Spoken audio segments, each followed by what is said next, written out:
આપણા પ્રજાસત્તાક દેશની અંદર ખેડૂતને જગતનો તાત કહેવામાં આવે છે, પરંતુ એ જ જગતનો તાત જ્યારે પોતાનું ખેતર ભરવા માટે ડીએપી લેવાની લાઈનોમાં ઊભો રહે છે ત્યારે પ્રશ્ન થાય છે કે આ પરિસ્થિતિ શું કામ ઊભી થાય છે? શું ખેડૂતોનો વાંક છે, સરકારની કોઈ બેદરકારી છે, કે પછી વચેટિયાઓ પોતાનો નફો વધારવા માટે જાતે કરીને આ શોર્ટેજ ઊભો કરી રહ્યા છે? તો નમસ્કાર મિત્રો, હું છું કિશન પિંડારિયા, ખેડૂતભાઈ યુટ્યુબ ચેનલમાં આપનું સ્વાગત છે. અને આજના આ વિડીયોમાં આપણે એકદમ ડિટેલમાં જાણીએ કે ડીએપીનો આટલો બધો શોર્ટેજ થવા પાછળના કારણો શું છે અને શું છે ડીએપી સાથે જોડાયેલી મહત્વની બાબતો.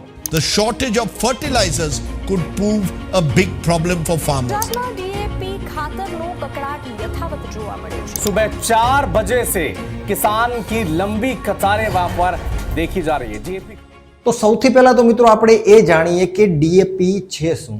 ડીએપી એ એક ખાતર છે જેનું ફૂલ ફોર્મ થાય છે ડાય એમોનિયમ ફોસ્ફેટ, અને આ ડીએપી ની અંદર 46% ફોસ્ફરસ રહેલું હોય છે. અને કોઈ પણ છોડનો જ્યારે વિકાસ થતો હોય ત્યારે એના મૂળમાં આ પોષક તત્વ ખૂબ જ જરૂરી હોય છે.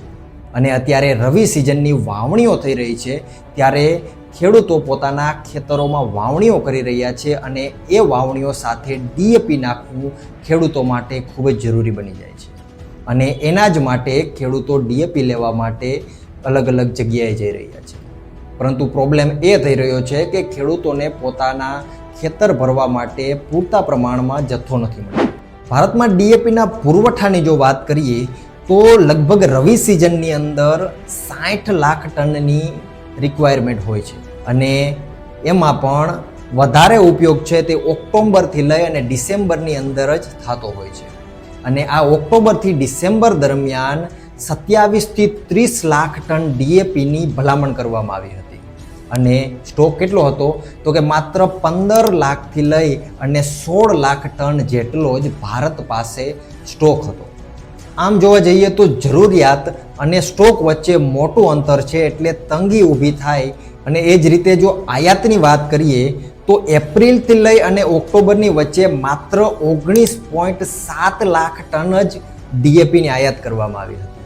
અને એની જો સરખામણી આપણે 2023ના વર્ષ સાથે કરીએ તો આ જ સમયગાળાની અંદર લગભગ 34 લાખ ટન છે એ ડીએપીની આયાત કરવામાં આવી હતી. મતલબ એ છે કે 2023ની સરખામણીએ 2024ની અંદર આયાત પણ ઓછી થઈ હતી. અને એની જ સરખામણીએ આપણા જ દેશની અંદર ડીએપીના ઉત્પાદનની જો વાત કરીએ તો 21.5 લાખ ટનનું ઉત્પાદન આપણા દેશની અંદર આ વર્ષે ડીએપીનું કરવામાં આવ્યું છે. અને 2023ની સરખામણી કરીએ તો 27.3 લાખ ટનનું ઉત્પાદન 2023ની અંદર પણ કરવામાં આવ્યું હતું. મતલબ એ છે કે 2023ની સરખામણીએ 2024માં આયાત તો ઓછી જ થઈ છે, પણ ઉત્પાદન પણ સામે ઓછું થયું છે. ડીએપીનો શોર્ટેજ ઊભું થવાનું એક બીજું મહત્વનું કારણ એ પણ માનવામાં આવે છે કે સરકાર દ્વારા ડીએપીના વેચાણ ઉપર એક મહત્વનો મહત્તમ ભાવ નક્કી કરી દેવામાં આવ્યો છે, અને એ મહત્તમ ભાવ 27,000 રૂપિયા પ્રતિ ટન છે. જ્યારે ઉત્પાદકોનું એવું માનવું છે કે ડીએપીનો જે ભાવ રાખેલો છે એના કરતાં એનો ખર્ચો વધારે પડી જાય છે, અને એના જ કારણે સપ્લાય ચેન જે છે ડીએપીની એમાં બ્રેક પડી રહ્યો છે. અને હાલની પરિસ્થિતિ એવી છે કે એમઆરપીનો જે ભાવ છે એના કરતાં 200 રૂપિયાથી લઈ અને 500 રૂપિયા સુધી ખેડૂતો વધારે આપી રહ્યા છે ડીએપી પોતાના ખેતરમાં નાખવા માટે. અને આ પ્રોબ્લેમના સોલ્યુશન માટે ખેડૂતો શું કરી શકે અને એની સામે ખેડૂતો માટે સરકાર શું પગલાં લઈ શકે એની વાત કરીએ. પાણી સાથે જેમ દ્રાવ્ય બની અને ખાતરો ખેતરમાં આપવામાં આવે તો ઓછા ખાતરે જેટલા પાક હોય એ બધા પાકોને પૂરતું પોષણ મળી શકે. આના ઉપર સરકાર શું પગલાં લઈ શકે એની જો આપણે વાત કરીએ તો જે રોક લગાવેલી છે એ રોકને સરકારને દૂર કરી દેવી જોઈએ, અને ખેડૂતોને જેટલા હેક્ટર જેટલા વીઘા જેટલું ખેડૂતો પાસે જમીન છે એના પ્રમાણમાં એક સ્પેસિફિક જથ્થો ખેડૂતોને પ્રોવાઈડ કરવો જોઈએ, જેથી કરી અને ખેડૂતોનો પણ પ્રોબ્લેમ સોલ્વ થઈ જાય. અને જે શોર્ટેજ ઊભો થઈ રહ્યો છે એ શોર્ટેજ ઉપર પણ ઘણી બધી રીતે નિયંત્રણ કરી શકાય છે. તો મિત્રો, તમને શું લાગે છે આ સમસ્યાનો સૌથી બેસ્ટ ઉકેલ શું હોઈ શકે? નીચે કોમેન્ટમાં જરૂરથી જણાવજો.